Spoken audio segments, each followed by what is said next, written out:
simpana etni rationariv sijaka.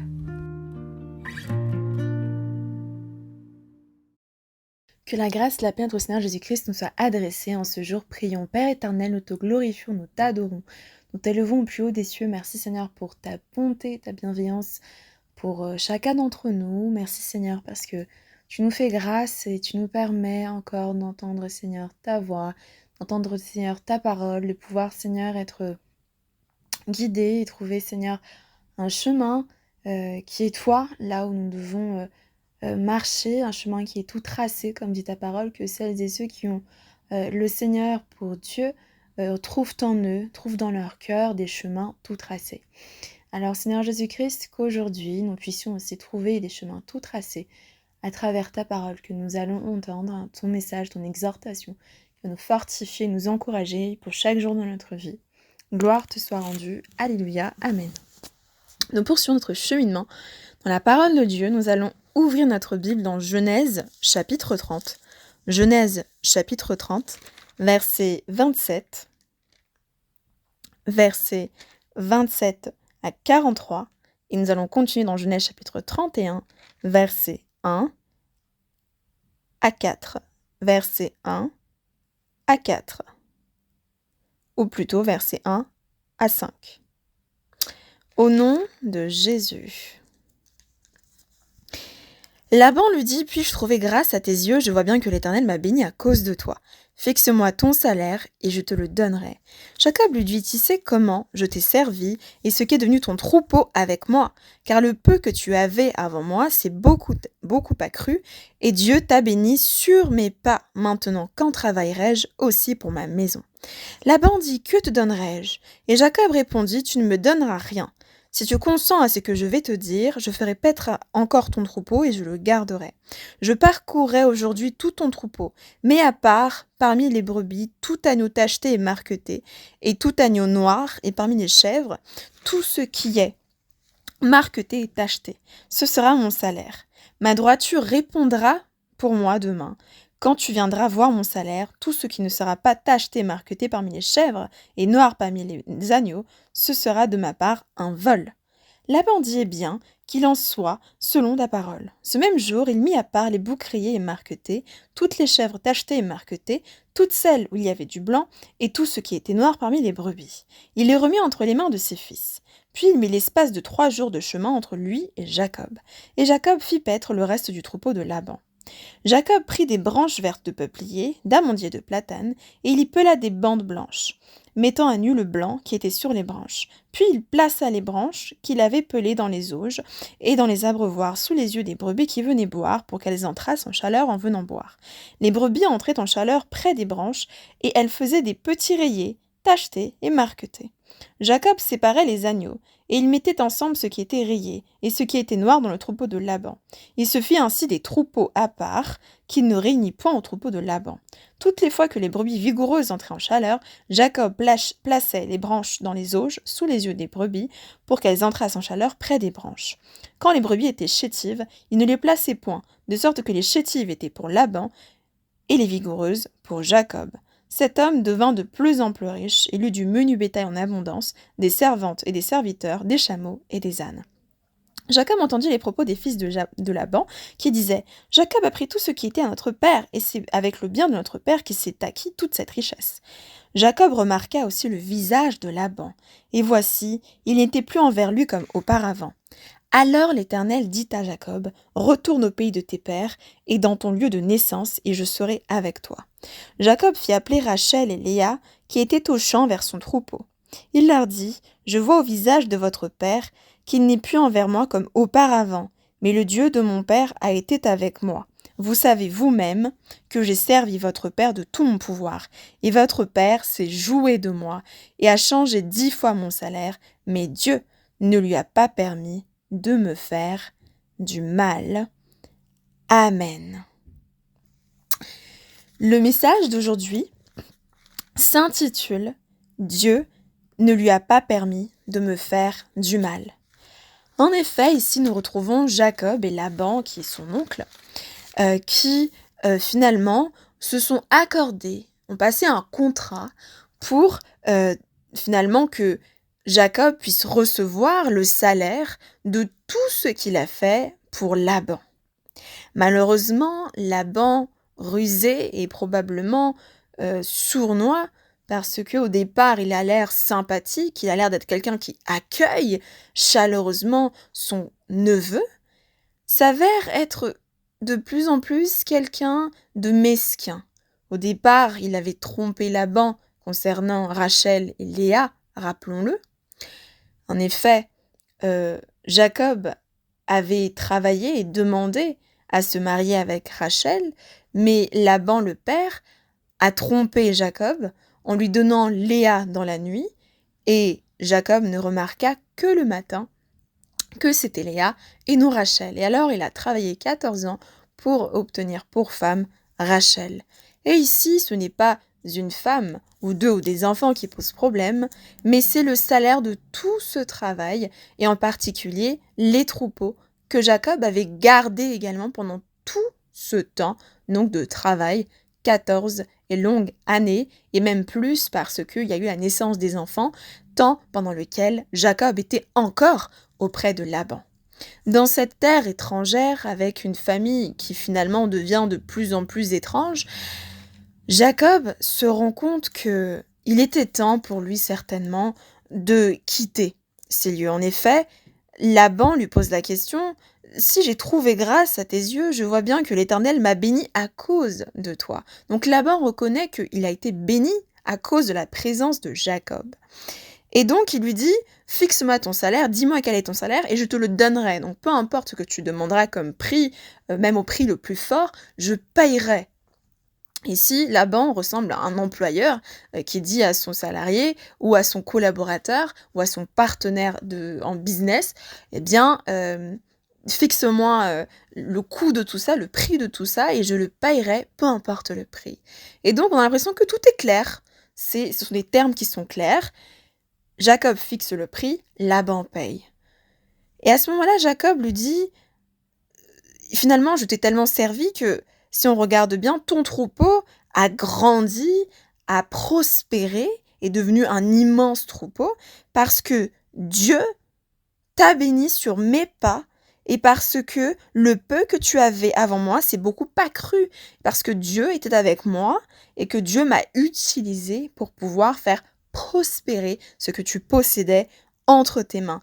Et donc Jacob pose la question: mais quand est-ce que je pourrais travailler pour ma maison, pour moi, pour ce que Dieu veut faire dans ma vie? Et donc Jacob se rappelle certainement de sa place, se rappelle de sa maison, se rappelle de son foyer, se rappelle certainement de son ministère, de sa mission, de sa raison de vivre, et ne veut plus être au service de Laban, mais il veut servir Dieu dans sa maison et non plus travailler pour quelqu'un. Il se rend compte que c'est la fin d'une saison ici.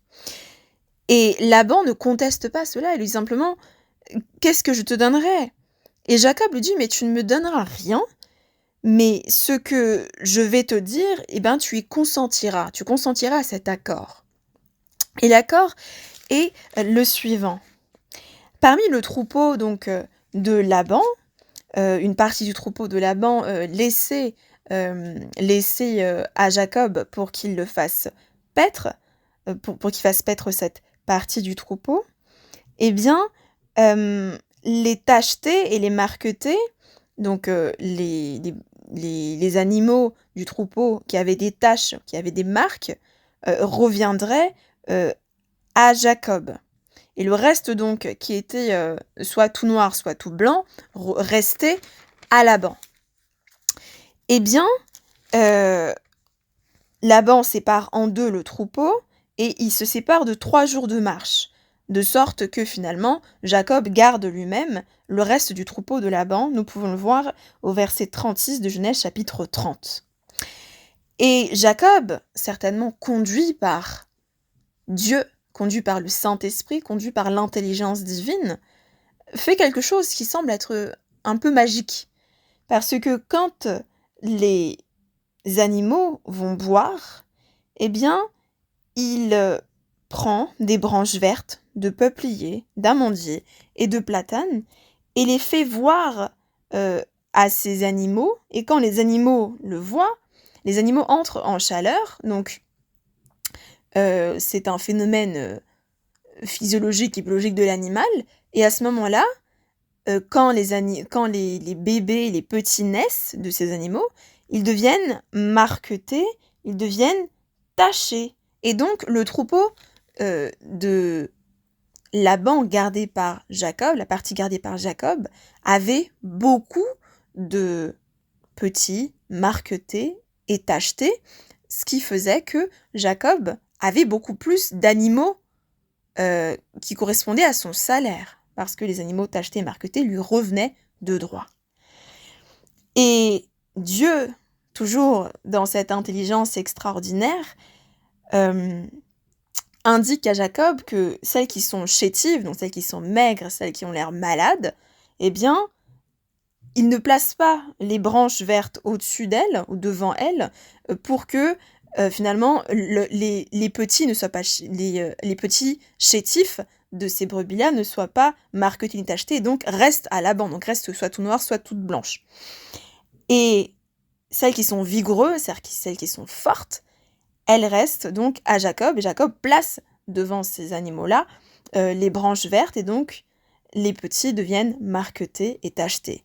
Magique, ou même miraculeux, plutôt miraculeux, on se rend compte que Dieu a œuvré comme ça, avec un miracle, et Jacob l'a fait avec foi. Et il savait qu'en faisant cela, les petits seraient marquetés et tachetés, et son salaire, finalement, sera plus grand et compenserait toutes ces années de travail pour Laban. Et les gens se rendent compte, finalement, ici en particulier les fils de Laban se rendent compte, ils disent mais il devient de plus en plus riche, Jacob. Ils se rendent compte de ça. Mais parce qu'ils sont faux et parce qu'ils sont malhonnêtes, ils disent Jacob a pris tout ce qui était à notre père. Et c'est avec le bien de notre père qu'il s'est acquis de cette richesse. Alors que nous savons très bien que Laban avait un tout petit et minuscule troupeau et que c'est à cause de Jacob que le troupeau est devenu plus grand. Et quand certainement les fils de Laban ont dit cela à leur père, le visage de Laban a changé. C'est un visage certainement plus serré, un visage plus tendu, un visage comme si lui, il s'était fait arnaquer. Alors que dans l'histoire, nous savons très bien que c'est Jacob qui avait été trompé par le père. Le père était certainement mécontent de se rendre compte en disant « Mais comment ça se fait que tout à coup, les plus belles brebis, la plus belle partie du bétail soient toutes marquetées, tachetées, et que les plus chétifs soient finalement soit toutes noires, soit toutes blanches, et que la partie de richesse et de bétail en abondance est devenue vraiment en abondance, mais surtout pour Jacob. Il a dû être jaloux, mécontent, et se disait certainement que lui qui avait l'habitude de tromper, finalement a été trompé lui-même. Donc, comme dit l'adage, tel a été pris celui qui croyait prendre. Et là, Dieu intervient et dit à Jacob, retourne dans ton pays, retourne de là où tu viens, et je serai avec toi. Jacob fit appeler Rachel et Léa, donc ses femmes, et il dit, je vois le visage de votre père, je vois qu'il est mécontent, je vois qu'il va faire quelque chose, certainement d'irréparable, parce qu'il est prêt à tout pour garder cette abondance, cette richesse qu'il n'aurait jamais eue sans moi, parce que Dieu est avec moi. Eh bien, nous devons partir parce que le Dieu de mon père a été avec moi et qui nous bénira encore là où nous irons. Que le Père s'est joué de lui 10 fois, en changeant son salaire 10 fois, mais que Dieu n'a pas permis que le Père lui fasse du mal. C'est donc la main de Dieu qui intervient ici pour faire justice.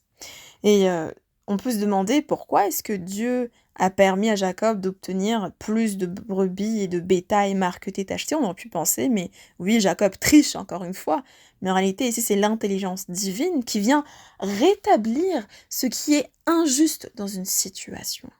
Et Dieu, le plus important, c'est la présence de Dieu, la conduite de Dieu, l'intelligence que Dieu donne, la confiance en Dieu qui permet ensuite de faire rétablir les choses et de faire en sorte que le mal qui a été préparé par Laban et certainement par ses fils ne prospère point à l'encontre de Jacob. Dans notre vie de tous les jours, nous rencontrerons beaucoup de situations et beaucoup de gens qui vont chercher à nous faire du mal. Et là, c'est l'intention qui est donc mauvaise. Une intention de détruire, une intention de rabaisser, une intention d'escroquer, une intention de dominer, une intention de soumettre à leur pouvoir. Nous pouvons rencontrer cela, que ce soit dans les amis, que ce soit au travail, à l'école, pour certains même dans leur famille. Ils peuvent rencontrer, et on peut rencontrer ce genre de situation dans la rue, dans les transports en commun. Nous pouvons rencontrer toutes sortes de malveillances dans les personnes qui nous entourent, et parfois même, il nous arrive, nous aussi, de faire du mal. Eh bien, Dieu nous rappelle ici, et nous enseigne, et nous met en alerte. Il nous dit d'être vigilants par rapport aux personnes qui nous entourent, personnes que nous pouvons rencontrer, personnes que nous avons rencontrées auparavant, que nous rencontrons aujourd'hui, que nous pouvons rencontrer plus tard. Et de se rendre compte, et surtout d'être à l'écoute de ce que dit le Saint-Esprit, qui est notre protecteur, qui est notre consolateur, qui est celui qui nous indique et qui nous dit là où nous devons aller, ce que nous devons faire. Et parfois, ça peut se jouer finalement à quelques branches vertes qu'on place devant des animaux comme Jacob pour que l'injustice puisse finalement être brisée, détruite, pierre par pierre, et que la justice puisse être visible, réelle, effective. Il arrive aussi que nous soyons comme Laban, cherchant à escroquer, cherchant à être dans la tromperie à l'égard des autres. Dieu nous alerte aussi et nous dit attention parce que nos actes et nos intentions sont connus de Dieu.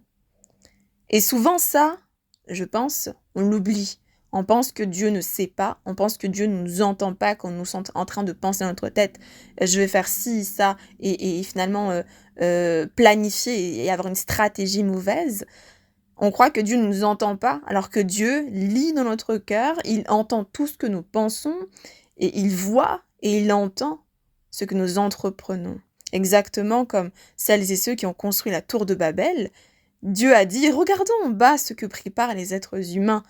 Et ensuite, Dieu discute dans le conseil de Dieu, donc le Père, le Fils et le Saint-Esprit, ils se disent « Mais ils sont en train de construire quelque chose qui va ressembler à une tour et ils ont la même langue, ils ont le même but et rien ne peut finalement les empêcher, descendons pour confondre leur langue. Donc les pensées des êtres humains sont connues et parfaitement connues de Dieu. Et davantage nous qui sommes censés avoir le Saint-Esprit, évidemment que Dieu sait, nous avons une ligne directe même qui nous lie à Dieu.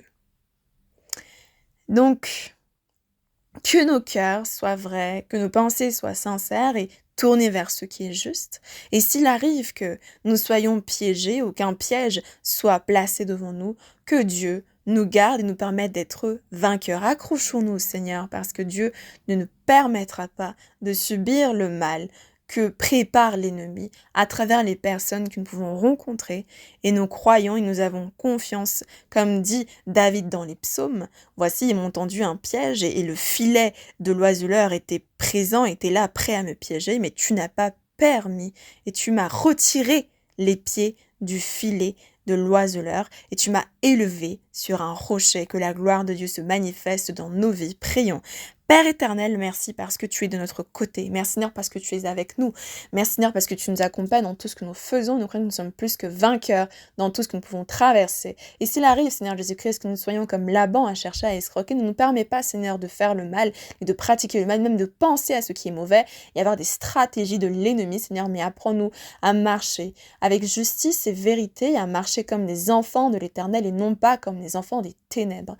Que les stratégies que nous allons mettre en place, Seigneur, soient céleste, divine, sanctifiée, sainte et parfaite, et non, Seigneur Jésus-Christ, mauvaise, les stratégies de l'ennemi, Seigneur, qui mènent à la perdition et qui détruisent, Seigneur Jésus-Christ, notre destinée, mais aussi la destinée des autres. Ne nous permets pas, Seigneur Jésus-Christ, de passer de l'autre côté euh, de, euh, de, de cette vie, finalement, c'est-à-dire de choisir ce qui est mauvais au lieu de choisir ce qui est bien. Seigneur Jésus-Christ, que tu nous fortifies, nous encourages, nous exhortes, je te prie par ton Esprit Saint. En ton nom, Seigneur Jésus, nous prions. Alléluia. Amen.